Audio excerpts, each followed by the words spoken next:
Welcome to Wine Time from Round Top, Texas. Drinking a little Chardonnay out of a paper cup because I'm just bougie like that.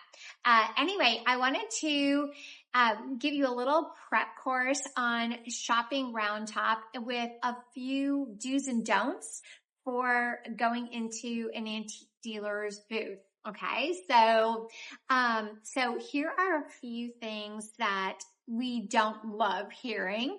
One would be if you see something super creative that somebody's obviously come up with a really fun and novel idea. If they don't love it when you walk up and go, you know, I could do that. That kind of bums them out.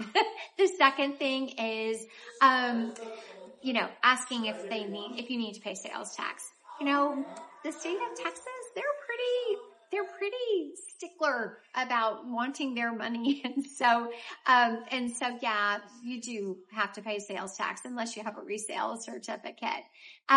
Third thing, my grandmother had something just like that, and I can't believe it is X, right? Well, if your grandmother had something just like that, I really, really hope you kept it because it is worth X. So anyway, so those are things that dealers don't love to hear. But things they do love to hear? They love to hear you ask this question. Tell me more about this piece. What do you know about it?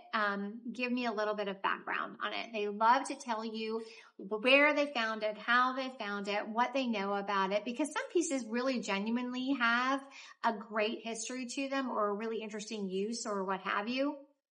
And dealers love to tell those stories to the extent that they know anything about it. Sometimes they just buy it because they love it and they don't know anything more about it. So they love hearing that. Another thing that dealers love to hear is that you really appreciate their aesthetic. If you walk in and you see a piece that it makes your heart sing. Tell the dealer that it's not gonna mean that they're gonna charge you more for it. As a matter of fact, they're more likely to give you a better deal on it if they know that you really, really appreciate it and have a great understanding for it. So that's another thing that dealers like to hear. And I would say the last thing is, especially out here in Round Top, is just to be aware that they're here for a really long time. And, anything that you can say that's funny or cute or that's going to give them a chuckle, they really appreciate that because it gets them through the day and the long weeks. So let's talk more specifically about antique furniture and why you would be coming to Round Top to shop for antique furniture. I wanted to give you a few reasons why antique furniture is such a good buy for you. The first, obviously, is just the aesthetic. Whether you are looking for a mid-century modern piece or whether you are wanting to find something more traditional or whether you're looking for a fabulous accent piece for your contemporary home just to give it some real texture and emotional vibe. Antiques obviously have all of that in spades. And so, of course, the appearance of them is an obvious reason to buy them.